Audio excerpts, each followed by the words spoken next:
Fazer contato com a juíza do trabalho, integrante da AJD e também da ABJD, Raquel Braga. Bom dia, Raquel. Bom dia, Glaucio. Está me ouvindo bem? Tô ouvindo sim. Você me escuta? Escuto perfeitamente. Tá certo. Raquel, documentos do inquérito das fake news levantados pelo Supremo Tribunal Federal foram compartilhados ontem pelo ministro Alexandre de Moraes com o Tribunal Superior Eleitoral. Desse modo, o TSE recebe novos elementos do processo que apura a existência de redes de disparo em massa de fake news de modo ilegal durante as eleições presidenciais de 2018. A gente sabe que existe ali um processo que pede a cassação da chapa de Jair Bolsonaro e Hamilton Mourão, né, que foi a chapa vencedora, justamente por conta disso, dessas ilegalidades que teriam sido praticadas. Como é que você vê esse compartilhamento e ele ganha novo fôlego, na verdade, esse processo com esse fato, Raquel? Eu acredito que sim, porque o ministro Alexandre, com essa autorização de compartilhamento de provas dos inquéritos das fake news e dos atos antidemocráticos também, ele compartilha com ações do Tribunal Superior Eleitoral.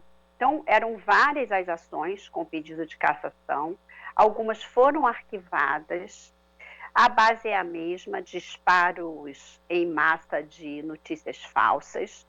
O Alexandre reuniu as provas documentais do inquérito das fake news, acumuladas no processo em que ele é o relator, envolvendo a rede bolsonarista, que promovia atos contra o STF e o Congresso. Isso envolve a existência do famoso gabinete do ódio, confirmado por alguns ex-bolsonaristas, salvo engano, confirmado por Alexandre Frota e a Joyce Hasselmann, que são deputados federais.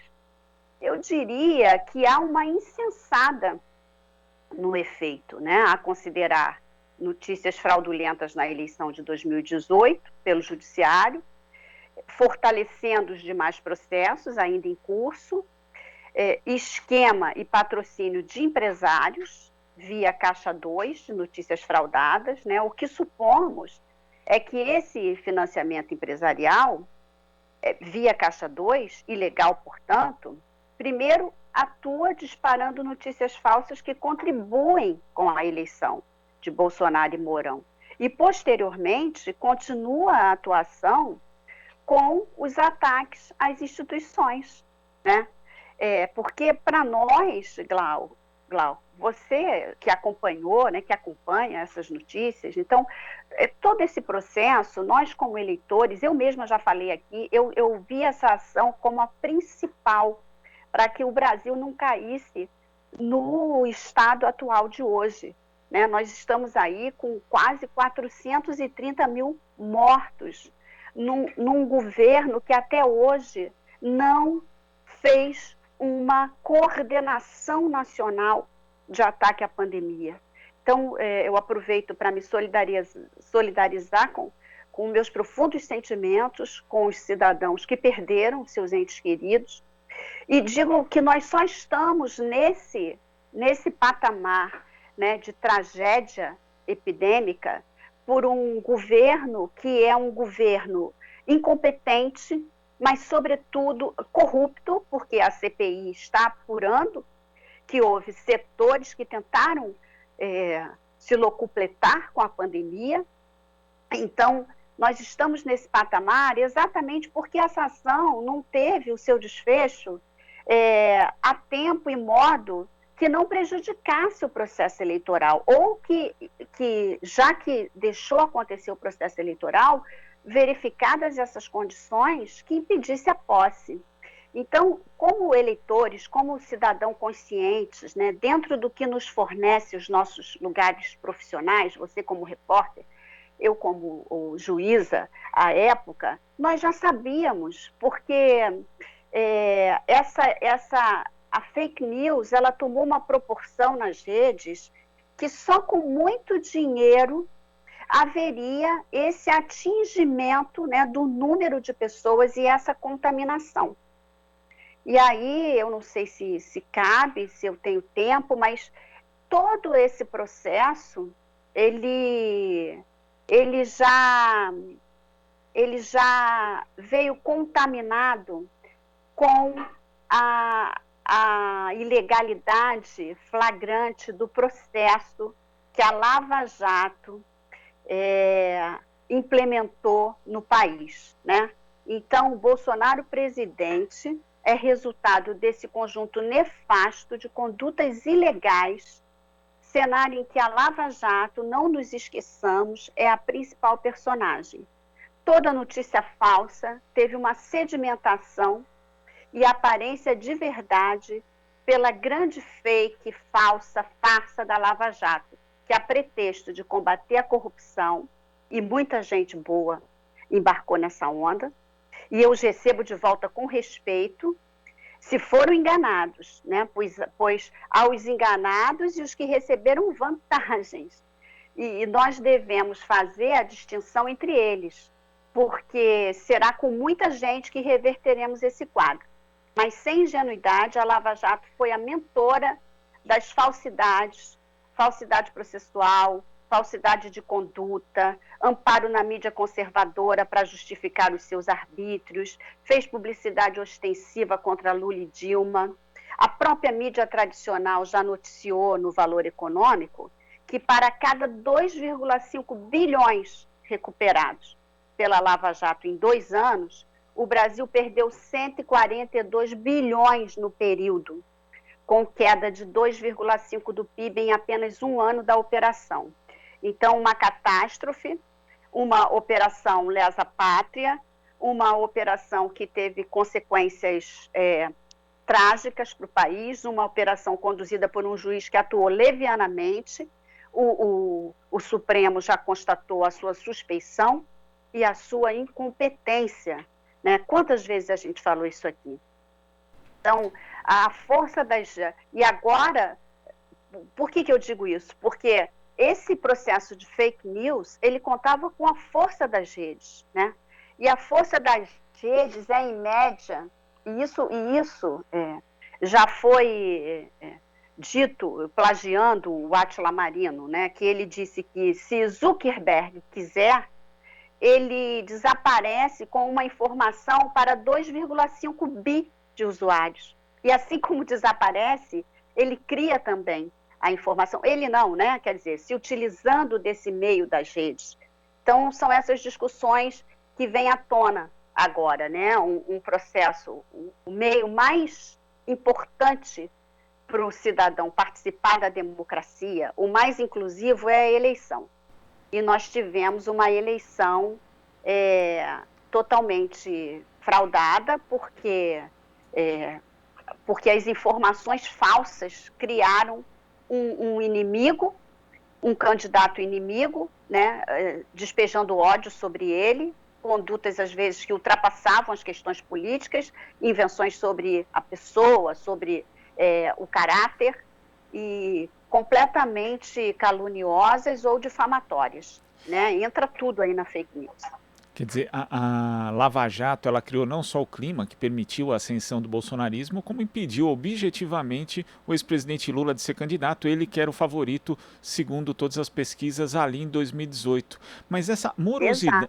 Mas essa morosidade... Um juiz que tinha interesse total e completo, né? Então, hoje em dia, nós falamos sobre prevaricação, nós falamos sobre peculato, isso tudo, Glauco, os envolvidos na Lava Jato, juiz, procuradores que tiveram aquele pacto para montar esse processo, que começaram pela condenação, para depois construírem um processo, é a arquitetura de um processo danoso, que no mundo já foi conhecido como o pior escândalo judicial, né? Um dos piores da história, e foi esse da Lava Jato. Então, o que a gente vê? Esse juiz que tramou tudo isso, ele tinha interesses objetivos, no mínimo, ser nomeado para o STF, no mínimo. E no máximo, que agora ele já está se assanhando, no máximo, ocupar o cargo de presidente da República. Mas isso eu tenho certeza que a sociedade brasileira estará atenta, porque ultrapassada esse caos, nós temos que recuperar algum tipo de investigação contra essas pessoas, porque, para mim, as provas o próprio afastamento do Moro por suspeição e por incompetência. Nós temos que recuperar esse processo e essas pessoas precisam ser processadas e penalizadas em grau que corresponda ao dano que causaram. Dano eleitoral, dano à nação, crimes de lesa pátria, porque as nossas empresas, como eu disse aí, o prejuízo econômico foi vultoso. E me desculpe, eu volto a palavra para você.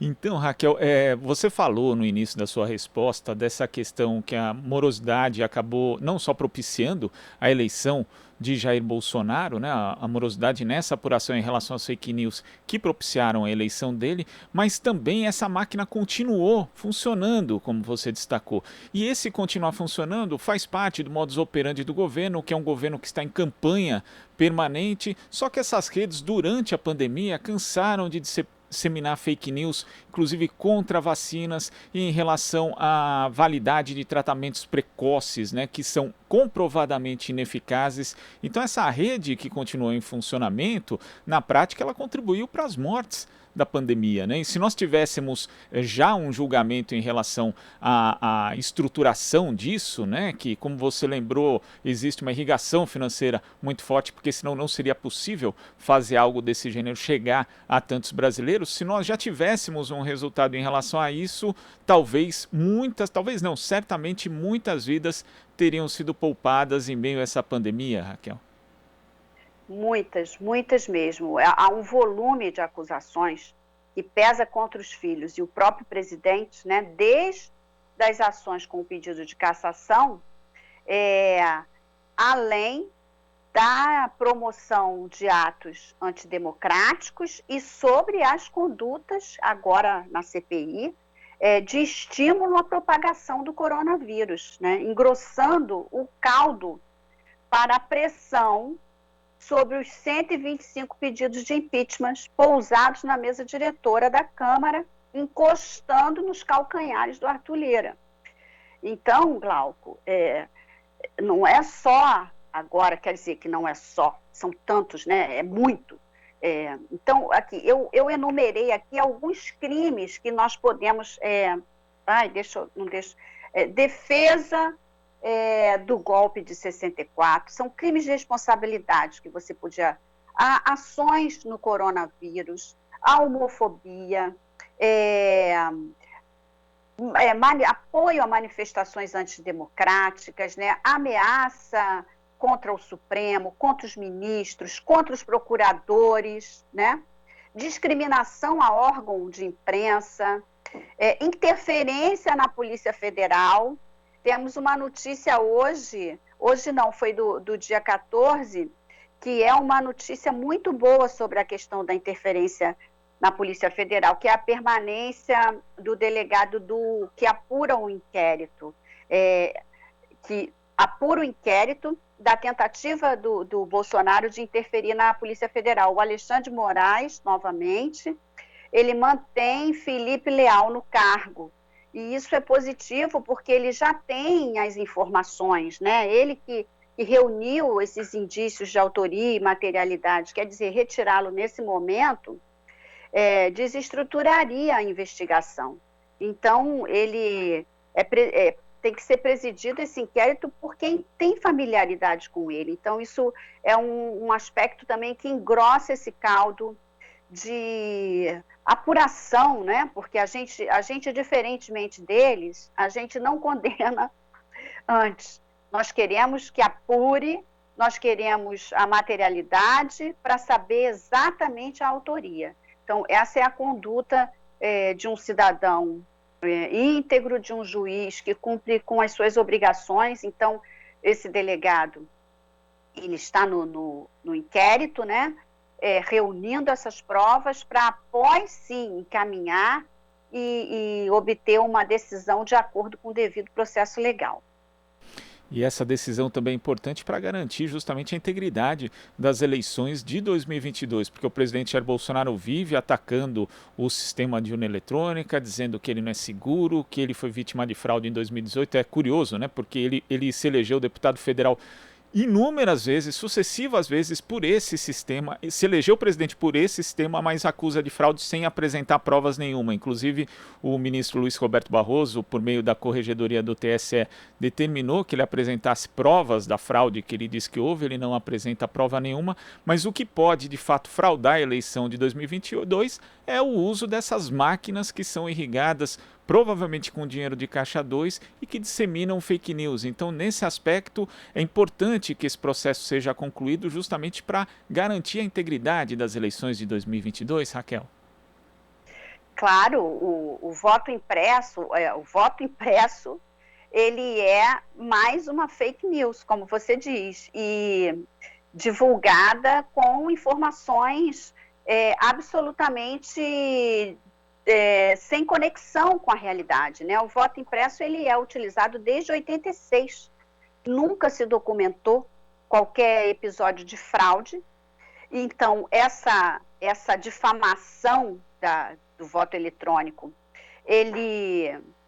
aliás, o voto impresso, já estou eu aqui sendo contaminada pela fake news. O voto eletrônico, ele nunca se documentou qualquer episódio de fraude. Essa divulgação contra o voto eletrônico, ela gera instabilidade, insegurança, contém ameaça ao principal meio, instrumento de conscientização da representatividade democrática, né? A representação, ela assim, tem a representação ainda tem essa representação dos procuradores para alertar sobre uma atuação preventiva, identificando a tempo e modo condutas capazes de colocar em risco o exercício do direito ao sufrágio e garantir a normalidade das eleições. Porque, veja, até nisso, né, é um retrocesso. O retrocesso do governo Bolsonaro, ele é um retrocesso em todas as áreas. A educação com as universidades quase fecharam porque o retardamento do repasse das verbas. O retardo na política internacional, né? Um Brasil que já chegou a ter uma atuação de política internacional ativa e altiva. E hoje em dia nós tivemos aí Então, em todas as áreas, né?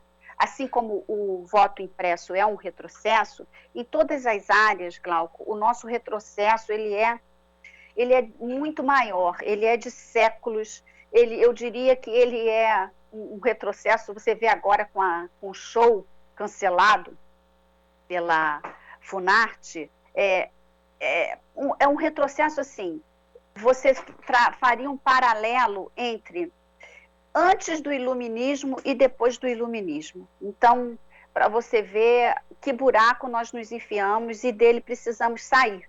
E precisamos sair dentro da democracia, com essas ações sendo postas nos trilhos, com o julgamento baseado em elementos probatórios, irrefutáveis, e o Bolsonaro, a meu ver, agora ele se utiliza de uma comoção, né?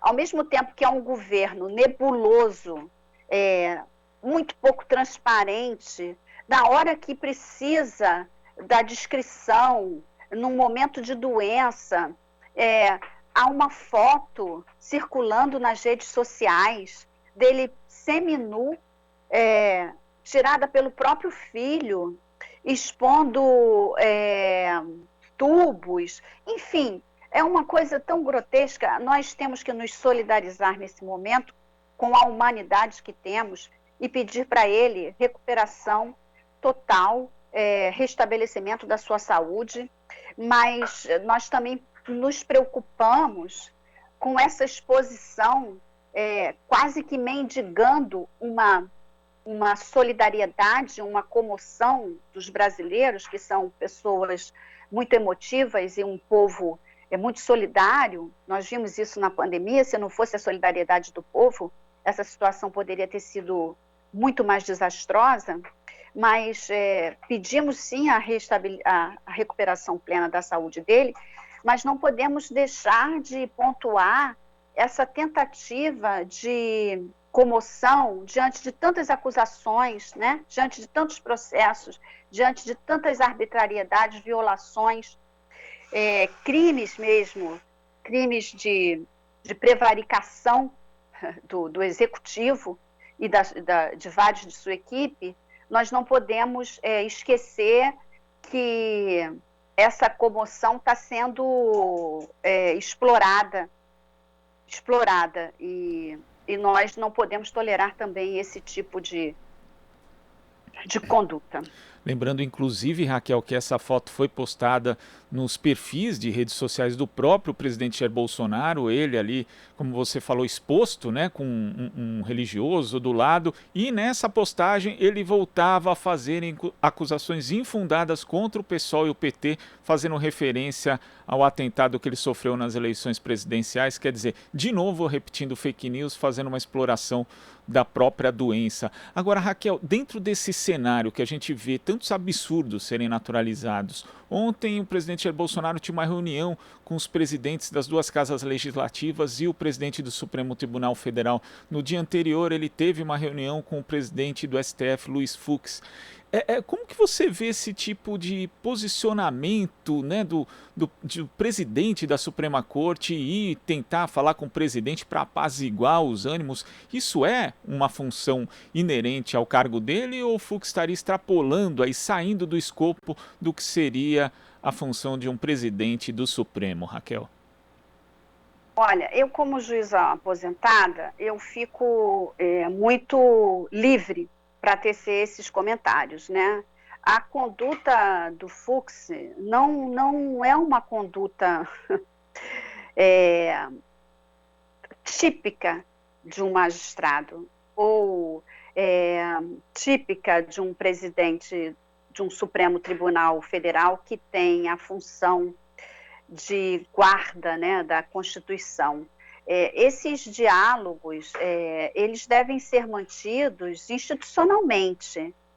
Se há algum desejo de formação propedêutico, digamos assim, né? Porque no caso do Bolsonaro, qualquer tentativa de educação é bem-vinda, desde posturas de convivência social e principalmente institucional, porque ele e sua equipe parecem viver mundos paralelos, desconectados da institucionalidade. Então, como seria esse diálogo, né? Uma promoção de um seminário, Agora, como explicar que o tribunal, que o Supremo Tribunal, com tantas ações envolvendo condutas suspeitas, né, de condutas criminosas, muitas muito documentadas,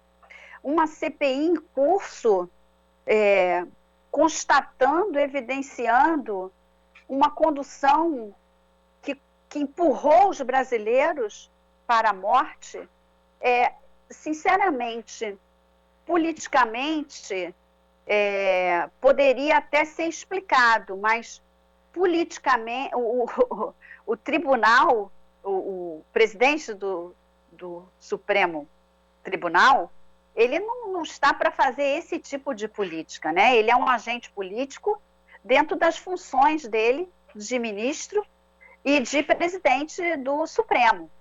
Então, esse tipo de conversa de gabinete, com forças, é uma atitude mais de alguém que quer postular algum cargo como mandatário, né? Não um cargo de juiz. Então, para um juiz, não que não possa haver conversa, mas as conversas nos espaços propícios, né? Espaços de seminários, de cursos, não institucionalmente partir do presidente do Supremo uma reunião de membros, representantes de todos os poderes. Isso estaria mais na função do presidente da nação, do chefe do executivo, poderia até partir, né, se fosse algo desse tipo, e mais em Glauco, desde que esse chefe do executivo tivesse esse cacife concedido por uma legitimidade absoluta, por uma completa integração com a legalidade, né? Então, imagina um chefe do executivo preocupado, digamos, com o cárcere brasileiro, que é de causar vergonha, preocupado em reestruturar, né, a política penitenciária do Brasil, então se reunisse com todos os poderes para buscar medidas, sugestões sobre esse assunto. Então, isso seria bastante elogiável, né? Um chefe do executivo com toda essa moral pela legitimidade, dentro da legalidade, convocasse os poderes para resolver esse problema, tomar sugestões, que é uma questão urgente. Na verdade, não. O presidente do Supremo, quer dizer, num cenário em que a representatividade do Bolsonaro e a rejeição, né, a sua aceitação nas pesquisas, ela simplesmente dilui. Então, qual é o objetivo do ministro? Ele deveria explicar, né, explicar à população brasileira, explicar ao próprio judiciário essa conduta muito pouco ortodoxa. No mínimo, eu diria, no mínimo. E a gente ainda lembra que Luiz Fux é plantonista nesse mês de julho de recesso do judiciário, ou seja, decisões relativas a atos do próprio executivo podem acabar caindo com ele, né? O que também mostra o tamanho do quão inadequado é isso. Raquel, queria agradecer demais a sua participação aqui no Jornal Brasil Atual e até uma próxima. Muito obrigado. Obrigada, bom dia. E vamos em frente. Vamos lutando. Sim. Isso. Conversamos aqui com a juíza do trabalho, integrante da Associação Juízes para a Democracia, a JD, e também da Associação Brasileira de Juristas pela Democracia, a BJD, Raquel Braga. Aqui você ouve as notícias que os outros não dão. Jornal Brasil Atual.